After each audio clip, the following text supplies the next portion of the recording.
तो चलिए आज का अपना सूत्र है जनि कर्तुः प्रकृतिः, है ना।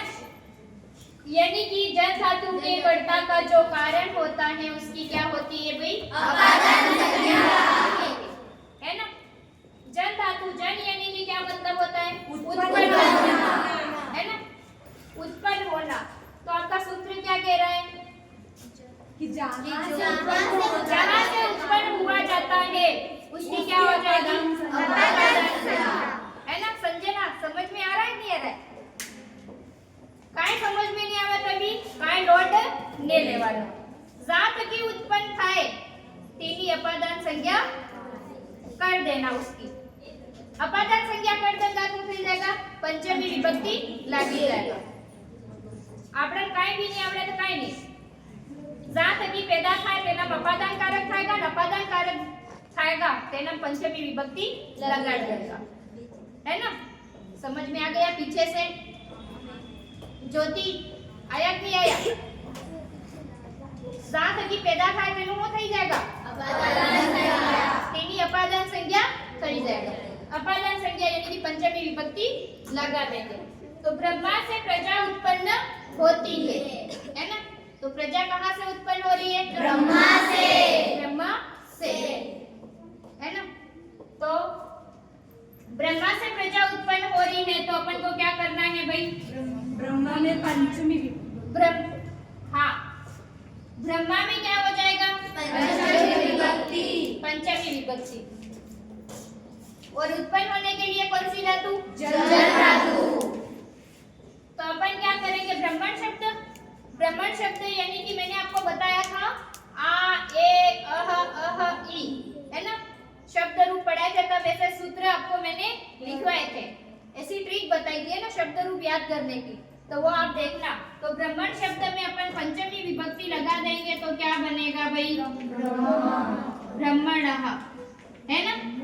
फिर प्रजा शब्द प्रजा बहुवचन में है पहले से ही, तो प्रजा हा.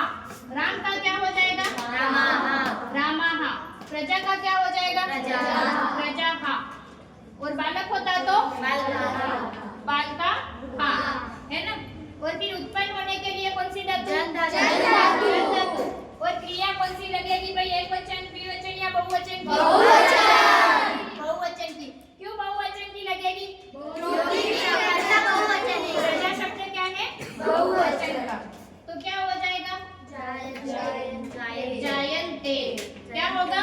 जायन्ते. फिर काम से क्रोध उत्पन्न होता है. उत्पन्न होने का मतलब समझ में आ गया आपको?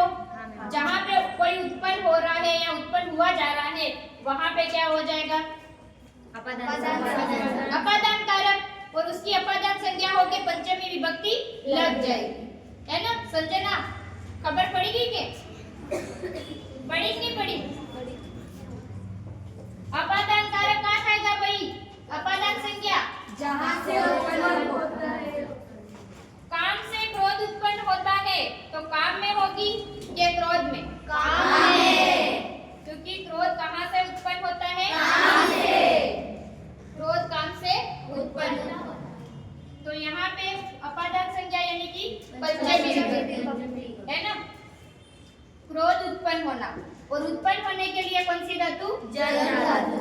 जन धातु.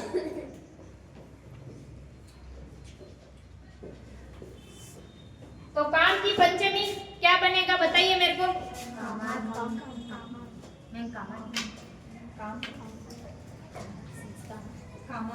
राम की क्या बनती है पंचमी? काम की क्या बनेगी? कामात्. क्रोधो अभिजायते हो जाएगा यहाँ पे, है ना. क्रोधो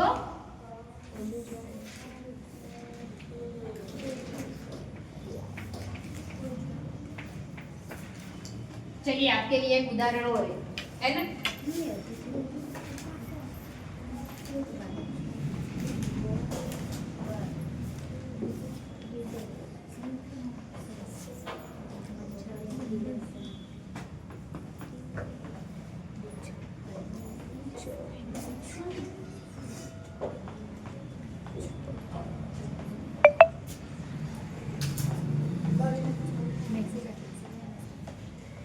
चलिए, एक तो इस बोर्ड पे से ढंग से लिखा नहीं जाता।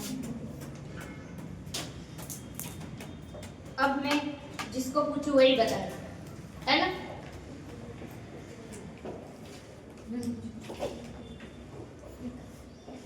चलिए दीपिका खड़ी हो जाओ। गोबर से बिच्छू उत्पन्न होता है। खड़े हो जाओ, है ना।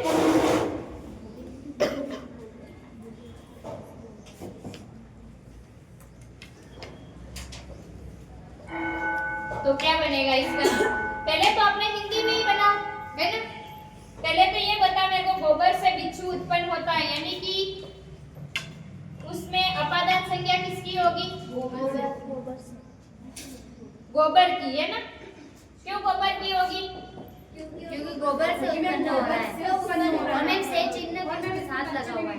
हाँ, एक तो गोबर से जहां से उत्पन्न हुआ जाए उसकी अपादान संज्ञा होगी, है ना। और दूसरी बात क्या है? से चिन्ह भी लगा हुआ है। बिच्छू उत्पन्न होता है, उत्पन्न होने के लिए जन्म धातु, है ना। और बिच्छू एक एक बहुत सारे एक है ना। तो कौन सी क्रिया लगेगी?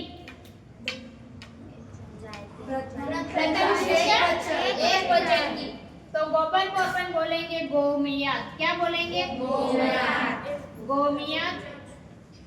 और बिच्छू को बोलते हैं वृश्चिका।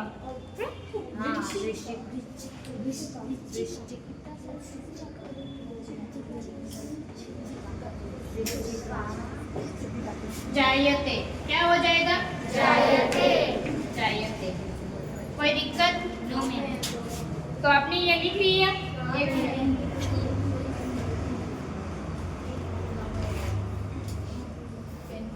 बिच्छू एक है ना, इसलिए वृश्चिकः होगा, है ना।